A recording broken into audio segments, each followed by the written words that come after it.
terceiro templo é realmente um sinal do fim dos tempos? Bom, recentemente uma declaração do nosso querido reverendo Augustus Nicodemos, o tio Nico, gerou bastante debate nas redes sociais. Ele afirmou que a ideia de que a reconstrução de um terceiro templo em Jerusalém não seria de fato um sinal da volta de Cristo, muito menos um sinal voltado à escatologia bíblica. O que ele diz é que essa ideia, essa interpretação ganhou força em alguns movimentos evangélicos, denominados dispensacionalismo e também sionismo cristão. Mas vamos entender aqui essa perspectiva melhor? Afinal de contas, essa afirmação faz sentido? A Bíblia realmente ensina que precisamos esperar uma reconstrução de um novo templo em Jerusalém como um sinal da volta de Cristo? Vamos analisar essa questão dentro da lente da teologia bíblica. Primeiro, precisamos entender um princípio fundamental. Veja, fundamental, não é método hermenêutico, é fundamental. Aquilo que o Novo Testamento apresenta como cumprido e superado pela obra de Cristo não pode ser tratado como elemento indispensável da escatologia bíblica. E a grande pergunta que devemos fazer é: o Novo Testamento apresenta o templo como uma realidade ainda futura ou como algo que encontrou seu cumprimento na pessoa de Cristo? Vamos ler alguns textos para entender. Em João capítulo 2, quando Jesus purifica o templo, os judeus perguntam para Jesus: que sinal nos mostra para fazer essas coisas? Jesus responde: destruí este santuário e em 3 dias levantarei. Que santuário é esse que Jesus está falando? O próprio evangelista João explica qual santuário que é. Ele, porém, se referia ao santuário do seu corpo. Perceba algo extremamente importante, gente. Jesus não apenas fala sobre um templo, ele redefine o conceito de templo. O lugar da presença de Deus deixa de estar centralizado em uma construção física e encontra sua plenitude na pessoa de Cristo. Jesus é o verdadeiro templo. Isso significa que a pergunta central da Bíblia não é quando o terceiro templo será reconstruído. A pergunta que devemos fazer é: quem é o verdadeiro lugar da presença de Deus? E a resposta que o Novo Testamento nos traz é claríssima. Essa pessoa é Jesus. Além disso, o apóstolo Paulo aplica a linguagem do templo à igreja. Lá em 1 Coríntios capítulo 3, não lembro o versículo, ele vai dizer o seguinte: não sabeis que sois santuário de Deus e que o Espírito de Deus habita em vós? Em Efésios capítulo 2, Paulo afirma que os cristãos estão sendo edificados como santuário dedicado ao Senhor. Ou seja, depois de Cristo, o templo não é apresentado como o centro da presença divina, em uma construção localizada em Jerusalém, mas na comunidade formada pelo povo de Deus. Outro argumento que eu acho muito importante também está no livro de Hebreus. O autor de Hebreus, que na verdade não sabemos quem é, vai falar no capítulo 10. Temos sido santificados mediante a oferta do corpo de Cristo, de uma vez por todas. O sistema do templo estava diretamente ligado ao sacerdócio e também, de fato, aos sacrifícios. Mas Hebreus afirma que o sacrifício de Cristo é definitivo. Ele não precisa ser repetido, gente. Cristo não veio apenas melhorar o sistema antigo, ele veio cumpri-lo. Por isso, Hebreus também, capítulo 8, vai dizer o seguinte: ao dizer nova, tornou antiquada a primeira. Então surge aí uma pergunta teológica extremamente importante.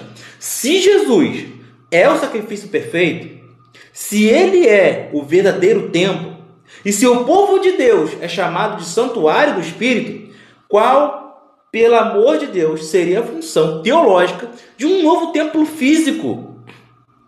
Algumas pessoas tendem a argumentar utilizando textos como Daniel 9, Mateus 24, Tessalonicenses 2, Apocalipse 11. Por exemplo, segundo Tessalonicenses 2, Paulo fala sobre o homem da iniquidade que se assentará no santuário de Deus. Agora vamos lá.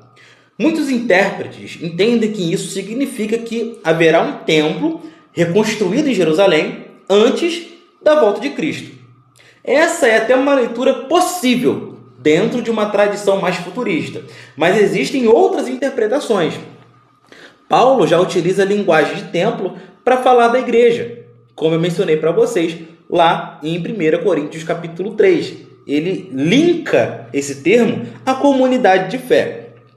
No entanto, alguns estudiosos entendem que Paulo não está necessariamente falando de uma construção física, mas de uma tentativa do anticristo de usurpar o lugar que pertence somente a Deus.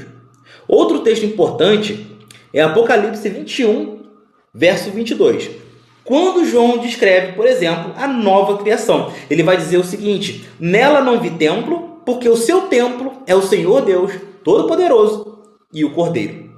Isso é extremamente importante, gente.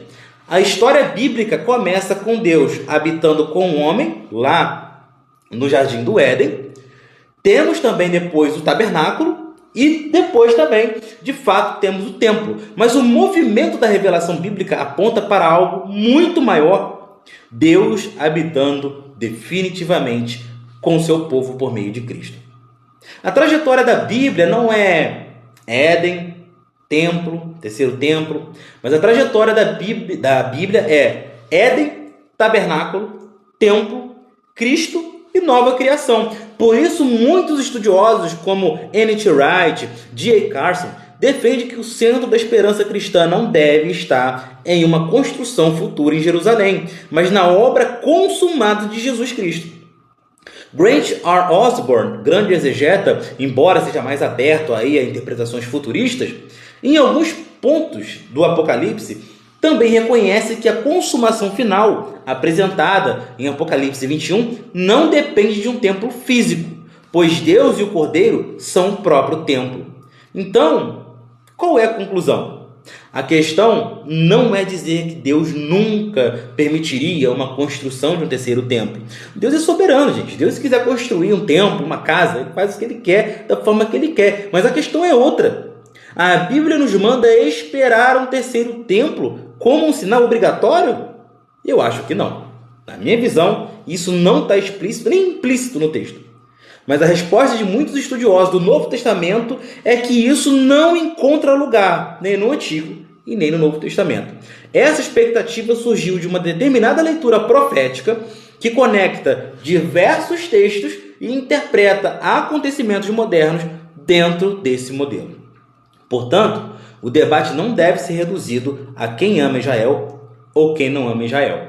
Não foi isso que Nicodemos quis dizer. A verdadeira pergunta é hermenêutica.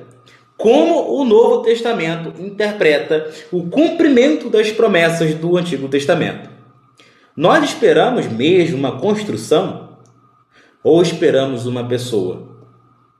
E a resposta do Evangelho é clara, gente. Eu tenho certeza que vocês concordam comigo. Nossa esperança não está em pedras reconstruídas em Jerusalém. Nossa esperança está naquele que disse: destruí este santuário e em 3 dias o levantarei. Jesus Cristo é o verdadeiro templo, o verdadeiro sacerdote e, claro, o verdadeiro e último sacrifício. E é nele que encontramos a consumação de todas as promessas de Deus.